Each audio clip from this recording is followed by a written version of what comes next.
Keyword इन सब domains. अब आप ये देखें, यहाँ पर एक सब डोमेन है। डोमेन ही होती है जो उससे सब मीन्स के पहले, ठीक है, आप समझ लें उसकी सब। तो ये देखें, ये मेन डोमेन, प्राइमरी डोमेन कौन सी है? प्राइमरी TLD क्या है? google.com। तो सब डोमेन यहाँ पर क्या है? इमेजेस। अब आप मुझे ये बताइए कि आपके लिए समझना कितना मुश्किल है कि images.google.com पे क्या पड़ा हुआ है? इमेजेस।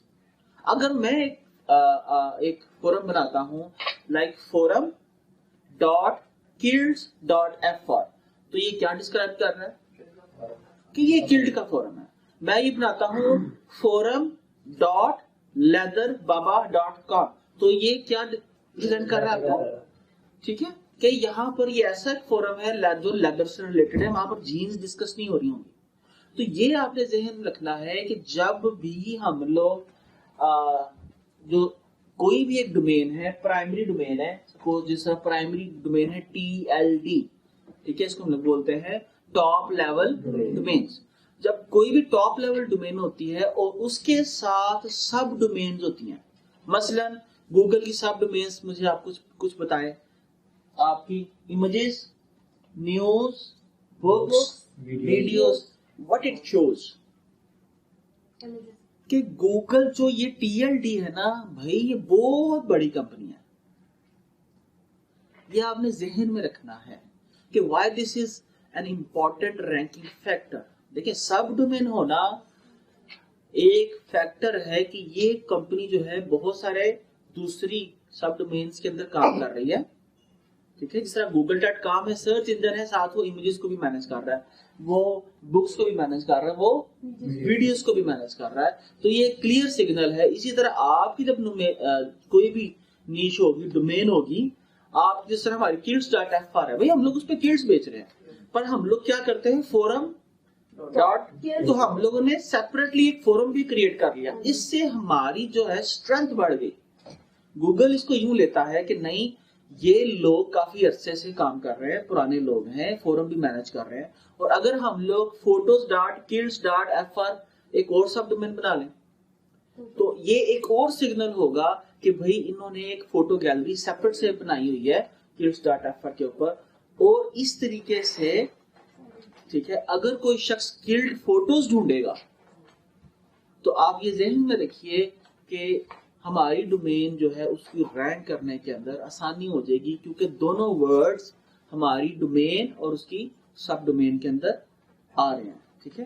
तो इस तरीके से हम लोग बहुत सारी स्ट्रेटजीज यूज करते हैं, जिन स्ट्रेटजीज के जरिए हम लोग एज ए डिजिटल मार्केटर हम लोग अपने अपने प्रोजेक्ट्स को रैंक करते हैं, ठीक है। तो ये आपने जहन में रखना है। लेकिन इंपॉर्टेंट नोट यहाँ पर जहन में रखिएगा, कभी स्मॉल बिजनेसेस की आपने सब डोमेन्स नहीं बनानी। That's a very important thing to understand.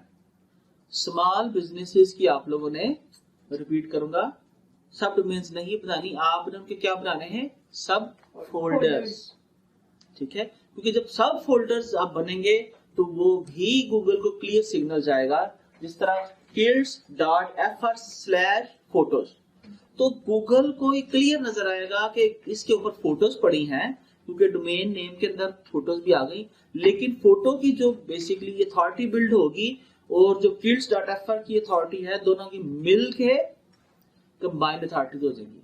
लेकिन जब आपकी सब डोमेन, आप किसी भी डोमेन के ऊपर सब डोमेन बना लेते हो, तो गूगल उसको सेपरेट डोमेन कंसीडर करता है और दोनों की अथॉरिटीज को अलग अलग रखता है, ठीक है जी। तो यहाँ पर कोई सवाल? All okay?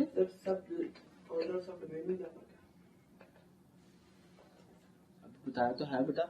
सब फोल्डर जो है देखें, images.com, images.google.com, ये देखिए डॉट आ रहा है, डॉट, और उससे पहले आ रहा है, तो दिस इज अ सब डोमेन।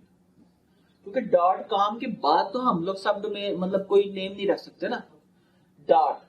images.google.com, books.google.com मीन्स कि जब डॉट आ रहा होगा तो उससे पहले जो भी होगी, TLD से पहले, वो सब डोमेन होगी। और उसके बाद जब स्लैश आप करते हो तो ये मैं आपको नीचे आइएगा जरा, ये देखें, ये support.google.com, तो support इज ए सब डोमेन, ठीक है, ऑन गूगल, लेकिन slash web search is a सब फोल्डर, ठीक है।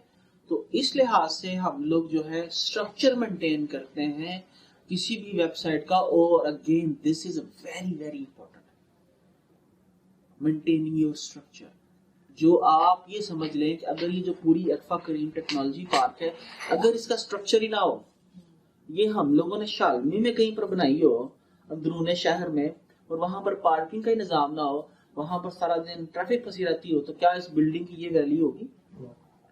तो ये आपने जहन में रखना है वेरी प्राइमरीली कि जब भी आपने इन दोनों फैक्टर्स को स्ट्रक्चर बिल्ड करना है, दैट बिलोंग्स टू स्ट्रक्चर, कि आपने कौन सी इंफॉर्मेशन सब फोल्डर में डालनी है, कौन सी इंफॉर्मेशन आपने सब डोमेन में डालनी है, वेबसाइट का पूरी डोमेन का स्ट्रक्चर क्या होगा, ठीक है। तो इसको आप लोगों ने बड़ा क्लियरली अंडरस्टैंड करना है, वेरी वेरी इंपॉर्टेंट, और इसीलिए ये क्लियर रैंकिंग फैक्टर है, ओके।